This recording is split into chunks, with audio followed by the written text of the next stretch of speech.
নমস্কার বন্ধুরা। আজ আমরা জানাবো মুরগির 4 দিন থেকে 15 দিন পর্যন্ত ছোট মুরগির কি কি পরিচর্যা আপনারা নেবেন। 5 থেকে 7 দিনের মধ্যে একটি ভ্যাকসিন হয় রানীক্ষেত। আচ্ছা, ওটা ব্রয়লার মুরগির ক্ষেত্রে দেয়া মাস্ট। এবং এটা আমার যেহেতু অস্টালব মুরগি, এতে যারা লোকালি 50-100টা বা 200টা স্বল্প পরিসরে করতে চায়, দিতে চাইলেও হবে। হুম, আর যদি সে পরিচর্যা ঠিকভাবে করতে পারে, না দিলেও অতটা কিছু ব্যাপার হয় না। ব্যাপার ঠিক আছে? আচ্ছা, আচ্ছা, এবার জানাচ্ছি যে আপনি ৮ থেকে ১০ দিন বা ১২ দিন পর্যন্ত কি আচ্ছা, ৮ থেকে ১০ দিন মানে ৮, ৯, ১০ দাঁত, এই ৩ দিন আপনি লিমিলাইট পাউডার দিতে পারেন। আচ্ছা, ঠিক আছে? বা ওআরএস দিতে পারেন বা ইলেকট্রল দিলেও হবে। আর গরমকাল হলে আপনি যদি গুড় জল দেন তাও ভালো, কোনো অসুবিধা নেই। এটা যারা অল্প পরিমাণে চাষ করবে স্বল্প পরিসরে, তাদের জন্যই এই উদ্দেশ্য বলা।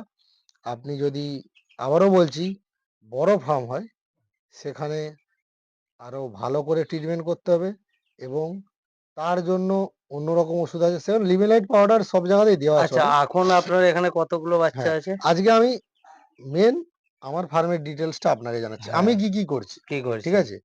আচ্ছা, এটা ৭ থেকে ১০ দিন হলো। হ্যাঁ, ৭, ৮, ৯, ১০ আপনি ৩ দিন বলুন, ৪ দিন বলুন, লিমিলাইট দিলেন। হ্যাঁ, আচ্ছা, যেটা ব্রয়লার মুরগির ক্ষেত্রে হয়ে থাকে, ১২ দিনে একটা ভ্যাকসিন দিতে হয়, গ্যামবোরো। ঠিক আছে? কিন্তু ব্রয়লার আমি মুরগি, দিই না। আচ্ছা, কারণ আমার অস্ট্রেলিয়া মুরগি, অস্ট্রেলিয়া, এর হ্যাঁ, ইমিউনিটি পাওয়ারও অনেক বেশি। এতে দিতে লাগে না।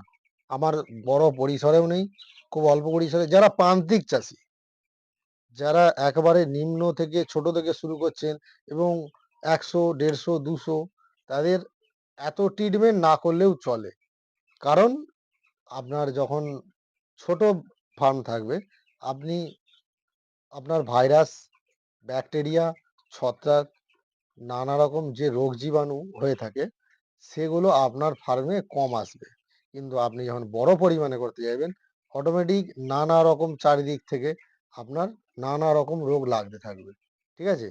এবার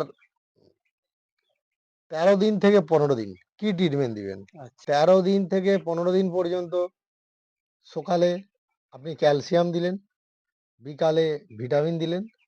এবার এর পরিমাণটা হলো, প্রত্যেকটা ক্যালসিয়ামের যে আপনি বোতল কিনবেন, তাতে লেখা থাকবে ইন্ট্রোডাকশন, কতটা বাচ্চার জন্য কতটা পরিমাণ দেওয়া হবে। বা আমরা যেটা দিয়ে থাকি, ওই ইন্ট্রোডাকশন দেখেই দিয়ে থাকি, কারণ বিভিন্ন রকম কোম্পানির ক্যালসিয়াম থাকে। আচ্ছা, ঠিক আছে? হুম, আর বিভিন্ন রকম কোম্পানির ভিটামিন, মাল্টিভিটামিন হয়ে থাকে। তাদের বিভিন্ন রকম অনুপাতে দিতে হয়।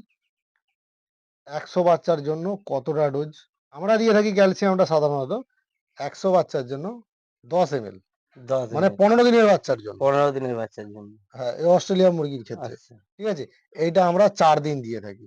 ঠিক আছে? আচ্ছা, এবং ভিটামিনও দিয়ে থাকি। ওই ৪ দিনই ভিটামিনটা দিই। ঠিক আছে? তাতে বাচ্চার, যেহেতু ও এবার বড় হচ্ছে, ওর মাংস বাড়ছে শরীরে, হ্যাঁ, ক্যালসিয়ামটা দেওয়াটাও আবশ্যক এবং ভিটামিনটা দিলেও ওর যে গ্রোথ রেট, ওটা খুব ভালো থাকে। ঠিক আছে? আচ্ছা, এবার আমরা যেহেতু অল্প পরিমাণে চাষ করছি, আমরা ঘরে ফিড তৈরি করি না। আচ্ছা, ঘরের ফিডও তৈরি করা যায়। পরবর্তীতে যদি আবার অন্য কোনো ভিডিও হয়, আমরা আনতে পারি খুব শিগগিরই, তাতে দেখাবো যে ঘরে কিভাবে খাবার তৈরি করা যায়। পরবর্তীকালে দেখাবো, নিশ্চয়ই আচ্ছা, দেখাবো। হ্যাঁ, কিন্তু আমি এখন যেটা করছি, সেটা হচ্ছে বাজারের ফিড, উচ্চমানের ফিডই খাওয়ানো হচ্ছে। এবং এদের ক্ষেত্রে অ্যান্টিবায়োটিক যতটা না ইউজ করলে নয়, ততটাই করা হয়। মানে খুব একটা অ্যান্টিবায়োটিক ইউজ করি না। কারণ এটা যে মাংসর পারপাসে যেটা ব্যবহার হচ্ছে, অ্যান্টিবায়োটিক ব্যবহারটা কম করলে, তাহলে মাংসটা যে আপনি খাবেন, মাংসটা খুব সুস্বাদু হবে এবং হেলদি হবে। আর যখন মুরগির ঘরে রোগ লেগে যায়, অ্যান্টিবায়োটিক ইউজ করতে হয়। না হলে হ্যাঁ, চাষী মারা যাবে। নাহলে চাষি, মারা হ্যাঁ, যাবে। কিন্তু যতটা সম্ভব বাচ্চার, মানে ঘরের পরিচর্যা বাচ্চার একটু ভালো যাতে বাইরে থেকে কোনো রোগ না আসতে পারে সেই জন্য পরিষ্কার পরিচ্ছন্নতা রাখা আবশ্যক। ওই এই ধরনের পথ অবলম্বন করলে রোগটা কম আসে। কিন্তু অ্যান্টিবায়োটিক ইউজ করতে হয়। আর আগামী দিনেও ইউজ করতে হয়তো হতে পারে, হবেই। এ চলবে। কিন্তু যতটা সম্ভব ইউজ না করলেই ভালো হয়। ঠিক আছে বন্ধুরা? এর পরের আপডেট আপনাদের সাথে আবার শেয়ার করব। ধীরে, ধীরে, কারণ ভিডিও বানা বানাতে আমাদের লেট হচ্ছে আমরা বুঝতে পারছি। আপনারাও হয়তো একটু দেখছেন কেউ, কেউ। যারা দেখছেন তারা হয়তো থাকবে। যাই হোক, নমস্কার। ভিডিওটি ভালো লাগলে লাইক করবেন এবং শেয়ার করবেন।